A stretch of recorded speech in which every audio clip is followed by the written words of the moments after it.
le jingle. Allez, dans le buzz de la semaine, cette semaine, ce qui a fait le buzz, ben, c'est ce qui se prépare pour ce week-end. Vous allez vivre le dimanche prochain, 2 octobre, à partir de 15h30, The Voice Kids. Sur les antennes de Canal 2 International, bonne nouvelle, Daphné est à l'intérieur et elle nous prépare au pire. Hein? On va voir ça, on prépare au pire. Et tu vas voir, dans le buzz de la semaine, Daphné qui dit justement que mon français à The Voice Kids, on aurait dit à The Voice Afrique francophone Kids, va faire la une. Oui, la une. Oui, ça va faire la une et ça fait beaucoup réagir. Elle nous dit avant. Hein. Elle nous dit avant. Elle ne s'est pas vraiment habituée au français. Donc, pour le petit rappel encore, hein, The Voice Kids au Canal 2 International à partir de 15h30 dimanche 2 octobre. Et ça sera tous les dimanches. Hein. Tous les dimanches, 15h30. Daphné est dans The Voice. Loco est dans les bruits. Oui, bon, il faut le dire, hein, c'est sa première véritable entreprise depuis qu'il est en Indé, sous Yema Production. Donc ça s'appelle Les Bruits. C'est Loco, il est dans les bruits. Et attention, moi je suis dans le fuchsia. Alors, le fuchsia est à la mode, alors c'est ce qui fait le buzz. Lady Ponce est en fuchsia, check. Noël Kemoy qui fait le buzz, on l'a trouvé en fuchsia. Oui, avec son chéri Avec son chéri. Apparemment, c'est terminé. Hein. Non, ils sont encore ensemble. Ils sont encore ensemble. Finalement, ils se sont recollés. Oui. Ils se sont recollés à Abidjan. Emily Bassong est dans le fuchsia aussi. Donc, c'est la couleur qui fait le buzz cette semaine. Elle est dans le fuchsia. Et attention, surveillez ça. Aimée Catherine Ouki est dans le fuchsia. Elle n'est pas que dans le fuchsia. Avec notre très cher Marc-Lionel Chameau, tous les deux sont dans la liste, hein, pour rester dans le vocable, hein, sur la liste des journalistes éligibles, en tout cas retenus pour sélectionner le ballon d'or camerounais. Oui. Bravo à la FECAFOOT et à Samuel Eto'o. Ça revient, ça va rajouter du glamour au football camerounais. Donc ça, c'est pour l'élection du ballon d'or camerounais. Et qui sera le couple en or au Cameroun? Nyanga a décidé de choisir Ada Akenji et Sandrine Nanga. C'est vraiment les gens au top en ce moment. Ils ont la cote, ils ont le son du moment et ils ont l'amour qu'il faut. Alors, on va chercher une robe pour Sandrine. Peut-être la robe de Lady Ponce qui annonce sa participation à un super réveillon. Est-ce que c'était la robe de l'année? Non. Déjà qu'elle avait une robe vraiment spéciale à son Olympia Bruno Cocatrice. Peut-être elle mettra la même le 17 septembre. Le 17 décembre prochain pour son Papouzi. Ça, c'est la robe de Lady Ponce. Il y avait aussi la robe de Joyce qui a fait le buzz. Bon, ça fait le buzz, cette robe. Un bleu comme ça avec des coloris magnifiques, ça fait forcément le buzz. Ma couture. Et ça, ce sont des robes, parce qu'il y a les robes des robes, et puis il y a la robe des robes. Hein, la robe qui fait la une de tous les Japap et de tous les Congossins en bas, c'est la robe de Murée Blanche quand tu étais aux États-Unis. Alors, qu'est-ce qu'on raconte de la robe de Murée Blanche? Tellement de gens, tellement de réactions. Attention, cette photo sur son Facebook, plus de 3,7 000 réactions. Waouh! C'est énorme. C'est énorme. Pour quelqu'un qui est populaire comme ça, c'est normal. Mais c'est ça, pour moi, je pense qu'il ne faut pas s'offusquer du fait qu'on regarde le vêtement de la plupart des personnalités qui montrent souvent leurs vêtements et leur tête et leur look sur les réseaux sociaux. Et bien, c'est comme ça. Un jour, on te dit c'est super, tu es super. Un autre jour, on dit c'est super, mais peut-être ça ne convient pas pour tel événement. Ça peut arriver. Tout ce qui est pas bien, c'est quand même que les messages sont souvent très méchants. C'est-à-dire la manière d'écrire, la manière de dire à quelqu'un qu'on n'est pas d'accord. Il y a aussi les médias retenu des messages gentils. Il y a Lobet Sky qui dit à Murée Blanche, à ton retour, il faut faire escale au Burkina. On veut juste te regarder et prendre des photos.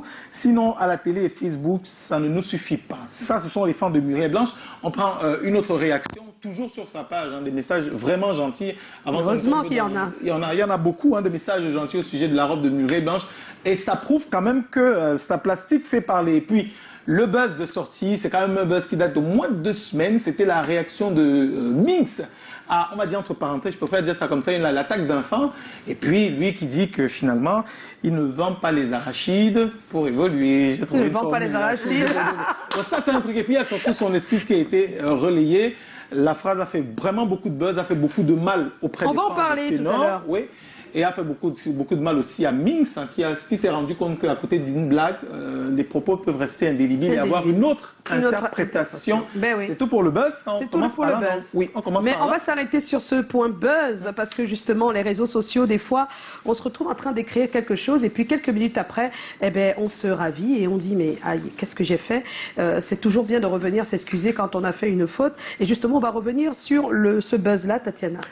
Oui, en début de semaine, c'était le week-end, à la fin du week-end dernier, on a Minx qui faisait un post sur Facebook. Et sous ce post, on a ce fan, Léonce Dacascos, qui commentait « Pendant que Ténor fait le tour du monde avec des hits, toi, tu fais des photos avec filtre. » un commentaire sous lequel Minx a répondu je n'ai pas encore le cœur de vendre les arachides à quelqu'un pour à quelqu'un. Arachide entre guillemets, il n'y avait pas arachide.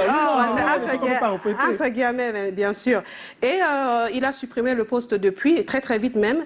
Et bien sûr que les commentaires n'étaient pas des plus gentils. J'ai pris quelques commentaires.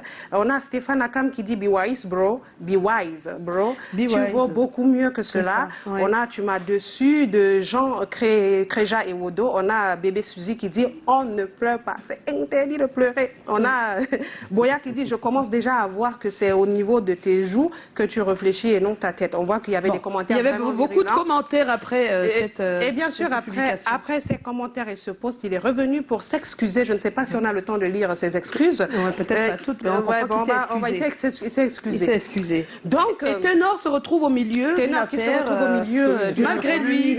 Ni d'Adam ni d'Ève. Alors, juste, j'ai une question quand même. Hein. Comprenez-vous la réaction de Minx face aux commentaires désobligeants de l'internaute? Parce qu'il faut dire que le commentaire, comme je l'ai dit tout à l'heure, il y a des commentaires qui sont souvent méchants.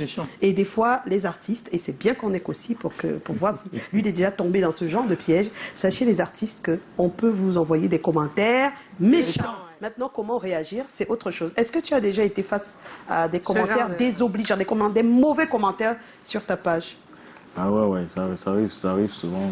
Et comment tu fais? Mais pas sur ma page, je réponds jamais. Non, tu réponds pas. Tu préfères ne pas répondre, non, quoi qu'il arrive.